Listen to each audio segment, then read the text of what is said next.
ये कहानी है freedom fighter captain Ajit Saini ji की, जिन्होंने स्वतंत्रता संग्राम में तन मन से योगदान दिया।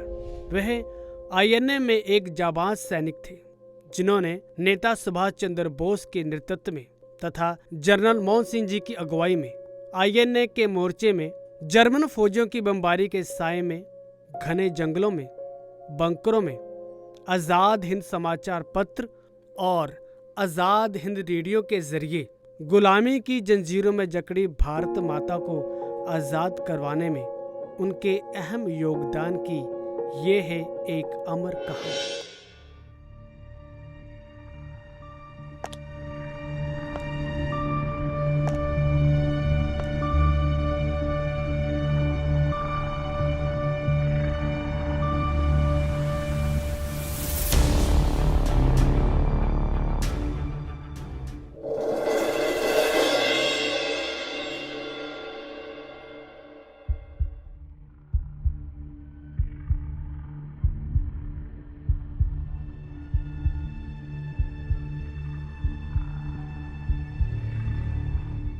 सर, कैप्टन अजीत सैनी आपसे मिलने आए हैं। जी सर।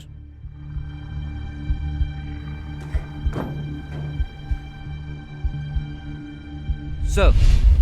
कैप्टन अजीत, आजाद हिंद फौज की स्थापना हो चुकी है, मगर इस स्थापना ने हमारे कई अपनों का बलिदान ले लिया। अब समझ में नहीं आ रहा कि इस बात का जश्न मनाएं या दुख के आंसू। यह अंग्रेजी ऑफिसर जो हमारे पास है, उसे लेकर मेरे मन में एक प्लान चल रहा है। प्लान? कैसा प्लान? आप तो जानते हैं ये लोग कभी हमारे सगे नहीं हो सकते। इन लोगों की वजह से हम दर बदर की ठोकरें खाने के लिए अपने वतन से हजारों मील दूर यहां आकर बैठने के लिए मजबूर हैं। उसी के बारे में सोच रहा हूं कि सांप भी मर जाए और लाठी भी ना। आप चिंता न करें सर, सच्चे पातशाह वाहिगुरु हमारे साथ हैं। हमारे पास अवसर है कि हम जापानियों का साथ देके बदले में उनसे अपने मुल्क को आज़ाद करवाने की बात हम उनसे कर सकते हैं। ये आज़ादी की लड़ाई है, इसमें जाने जाना तय है। पर अगर हम अपनी जान पर खेलकर अपने मुल्क को इस गुलामी की बेड़ियों से आज़ाद करवाने में सफल हो गए तो ये हमारे लिए बहुत गर्व की बात होगी सर। तुम ठीक कह रहे हो कैप्टन अजीत। हम आने वाली नस्लों को तो अमन और चैन की सांस लेने के लिए एक मिसाल कायम कर जाएंगे, ताकि कम से कम उनको अपने देश छोड़कर तरबदर की ठोकरें खाने के लिए मजबूर नहीं होना पड़ेगा। आप बिल्कुल ठीक कह रहे हैं सर। अब किसी तरह से ये संदेश किसी जिम्मेदार जापानी अफसर तक पहुंचा दिया जाए। तो ठीक है, तो मेरा ये संदेश किसी जापानी ऑफिसर तक पहुंचा दो। ठीक है सर। सर।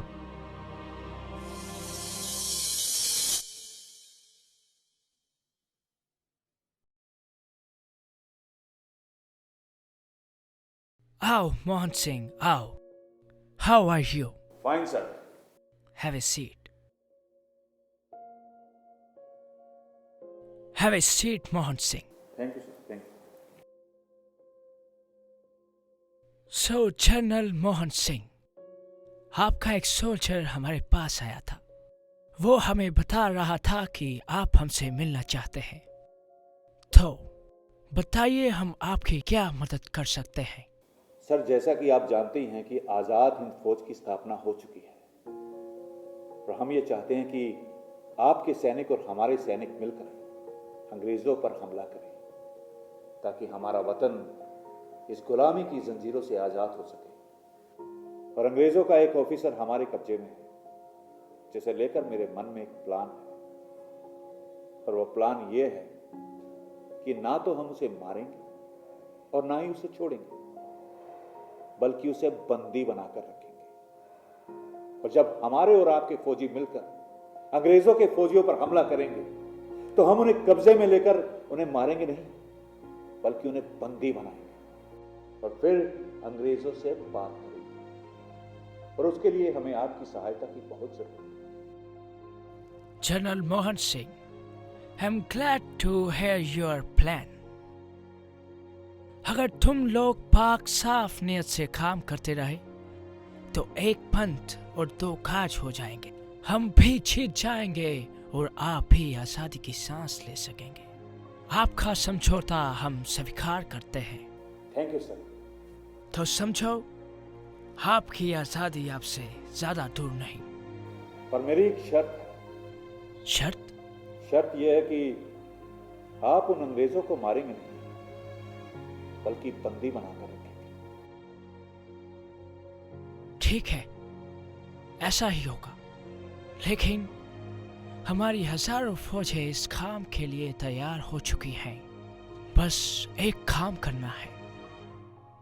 हम लोग आपको वो सारी सामग्री देंगे जिससे प्रचार प्रसार हो सके कि हर हिंदुस्तानी जापानियों के साथ है। और आप भी जानते हैं मोहन सिंह जी कि जापानी ही आपको गुलामी की जंजीरों से मुक्त करवा सकते हैं। बिल्कुल सही कहा सर आपने। तो मैं आज ही प्रचार में जुट जाता हूं। यह समझौता हमें स्वीकार है। मेरी जापानी ऑफिसर से मुलाकात हो गई है। वो हमें हर सुविधा उपलब्ध करवाएंगे। हमारे सैनिक और उनके सैनिक मिलकर अंग्रेजों के साथ युद्ध करेंगे और हम अपने वतन को आजाद करवाएंगे। ये तो बहुत अच्छी बात है सर। आपके दिमाग की तो दाद देनी पड़ेगी। हमारे पास ऐसी बातों के लिए समय नहीं है अजीत। सबसे पहले हमें छोटी छोटी टुकड़ियां बनाकर मलाया की तरफ कूच करना होगा, ताकि हम अपने हिंदुस्तानी भाइयों को हर सुविधा उपलब्ध करवा सके। आप बिल्कुल ठीक कह रहे हैं सर, पर हम ये करेंगे कैसे? मेरे पास एक खबर है। वहां पर एक सिख बुजुर्ग है जो मलायन गांधी के नाम से प्रसिद्ध है। वो हमारी मदद करेंगे। बस हमें जापानी सैनिकों के साथ मलाया की तरफ कूच करना होगा। तुम बस मलाया की तरफ कूच करने की तैयारी करो। ठीक है सर, मैं कूच की तैयारी करता हूं।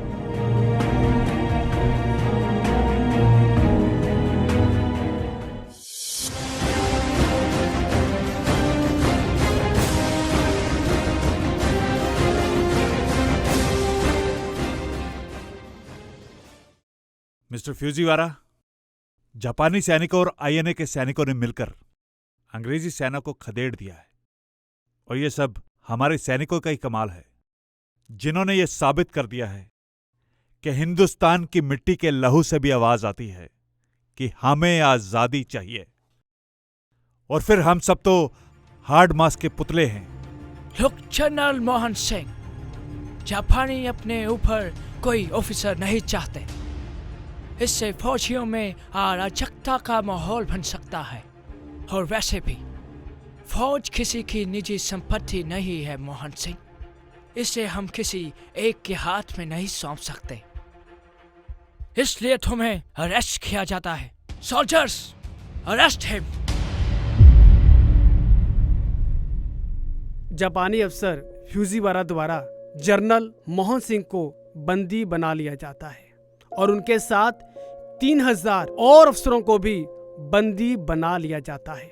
लेकिन जब नेताजी सुभाष चंद्र बोस जापान पहुंचते हैं तो उन सभी कैदियों को छोड़ दिया जाता है।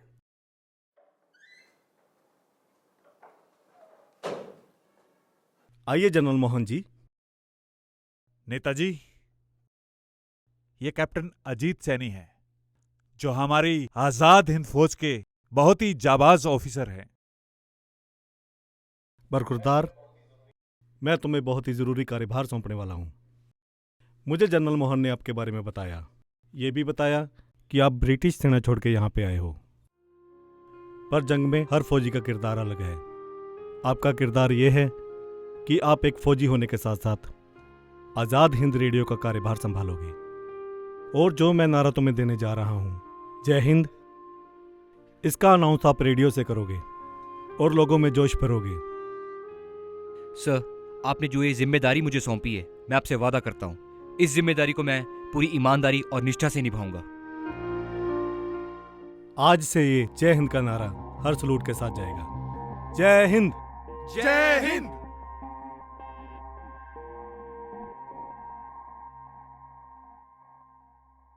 मैं आपको बताना चाहता हूं कि मैं भी आपकी तरह एक सिपाही हूं। बस मेरा काम है आपको रास्ता दिखाना, या यूं कह लें कि प्लान बनाकर आप तक पहुंचाना, लेकिन इस लड़ाई को अंजाम तक आप सबने पहुंचाना है। इसीलिए सबसे मेरी विनती है कि इस लड़ाई में कोई छोटा या बड़ा नहीं है। आजादी की कीमत सबको चुकानी पड़ती है। उसके लिए आप सब तन मन और धन से अपने आप को अर्पित करो। आजादी हमसे एक कदम की दूरी पे है। तुम मुझे खून दो, मैं तुम्हें आजादी दूंगा।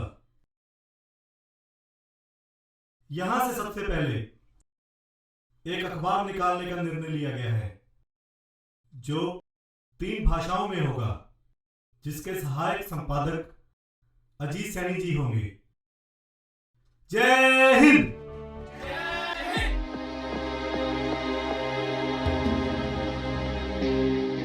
आओ कैप्टन अजीत, कैसे आना हुआ? सर, अंग्रेजों को तो भागने का रास्ता ही नहीं मिल रहा। कैसे दुम दबाकर भाग रहे हैं। जापानी फौजियों के साथ मिलकर हमने इन्हें ऐसा रौंदा है कि सपने में भी हमें देखकर बड़बड़ाएंगे ये। कैप्टन अजीत, अभी इतना खुश होने की कोई बात नहीं है। अभी तो आगाज है, अंजाम अभी बाकी है। ये अंग्रेज बहुत शातिर हैं, वो चैन से नहीं बैठेंगे। और जैसा जज्बा जापानी फौजियों में है, हमारे फौजियों में अभी तक पैदा नहीं हुआ। मतलब, मैं कुछ समझा नहीं सर। जापानी फौजियों के दिमाग में यह बात अच्छी तरह से बिठा दी गई है कि जो भी सिपाही इस जंग में शहीद होगा, उस पर बादशाह रहमतों की बारिश करेंगे। और अपने बादशाह को खुश करने के लिए कोई भी कुर्बानी देने के लिए तैयार हो गए। और रही बात अंग्रेजों की, तो वो ये सोचते हैं कि मैं अपनी जान हथेली पर क्यों रखूं।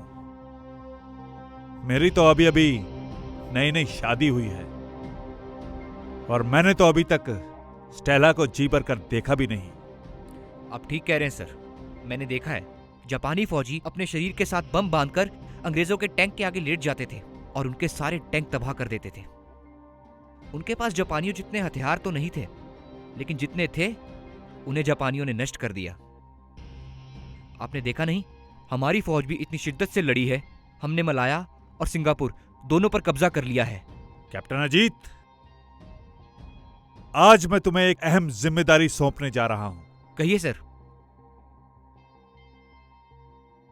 हमारा एक खुफिया रास्ता है जो सीधा हमारे बंकर की तरफ जाता है। उसकी भनक अंग्रेजी हुकूमत को भी नहीं है। और आज रात तुम्हें उसी बंकर में पहरा देना होगा। मगर याद रहे, इस बात की भनक किसी को होनी नहीं चाहिए।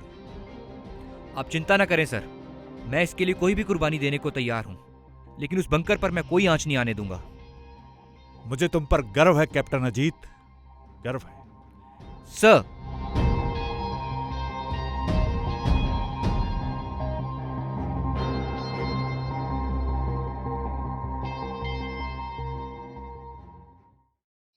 कैप्टन अजीत सैनी, क्या हम अंग्रेजों को हिंदुस्तान से भगा पाएंगे? सवाल मत करो। यह समय सवाल करने का नहीं, कुछ कर गुजरने का है। आज की रात हम पर कयामत की रात है। आज की रात गुजर गई तो हम आजादी के और करीब आ जाएंगे। अब हिंदुस्तान को आजाद होने से कोई नहीं रोक सकता। सच कह रहे हो कैप्टन अजीत सैनी। ये है तो एक रात, लेकिन ये रात कयामत और काली भी हो सकती है। लेकिन हमें भगवान पर भरोसा रखना चाहिए कि ये रात काली ना हो और अगले दिन की सूरज की पहली किरण हमारे लिए खुशखबरी लेके आए।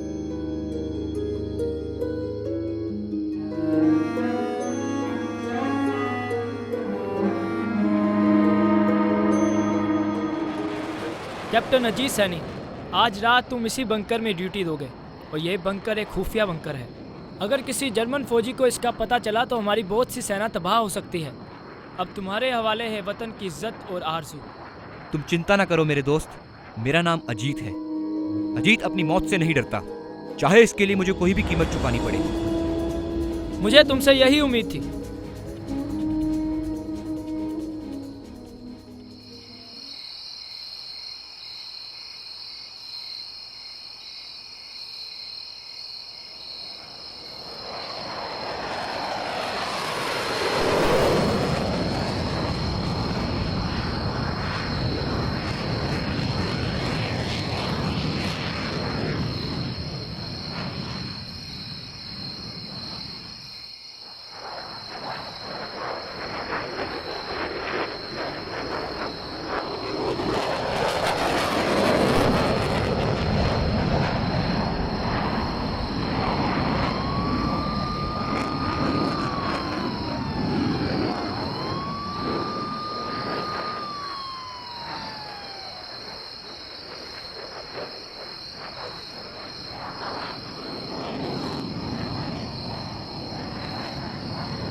ना कोई चिट्ठी, ना संदेश आया। समुद्र हवा का झोंका लाया, एक तराना उसने सुनाया। मैं जिंदा हूं तुम्हारी रगों में, मेरा नाम है हिंदुस्तान। सब जन हिंद पुकारें, जय आज़ाद हिंद के नारे।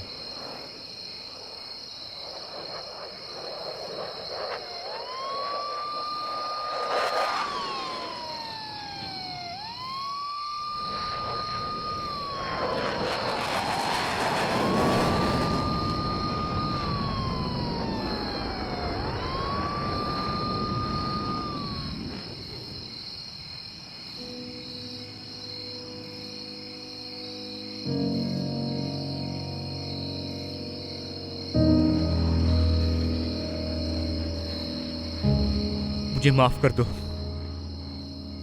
मैं तुम्हारा गुनहगार हूं, मगर मैं इस देश का भी ऋणी हूं, और इस ऋण के सामने ये बलिदान बहुत छोटा है।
ये क्या हुआ कैप्टन अजीत सैनी?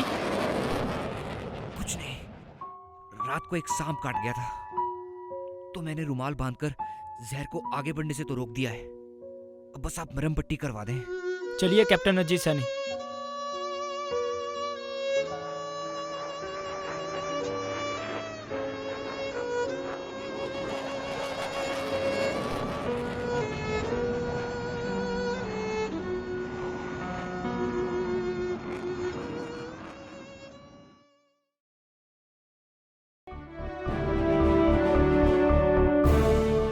देश आजाद हो चुका है।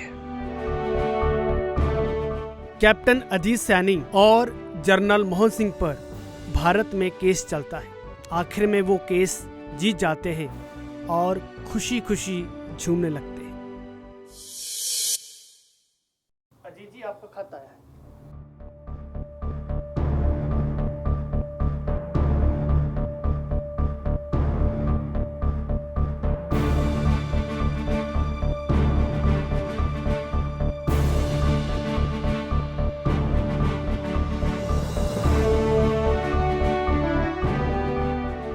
मेरा यूपीएससी का टेस्ट क्लियर हो गया।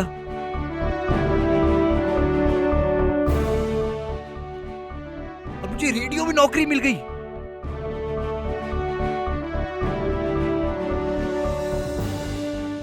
जो सपना विदेशी धरती पर देखा था, वो इस धरती पर आकर पूरा हुआ। और ये थी अमर कहानी जाबाज कैप्टन अजीत सैनी जी की।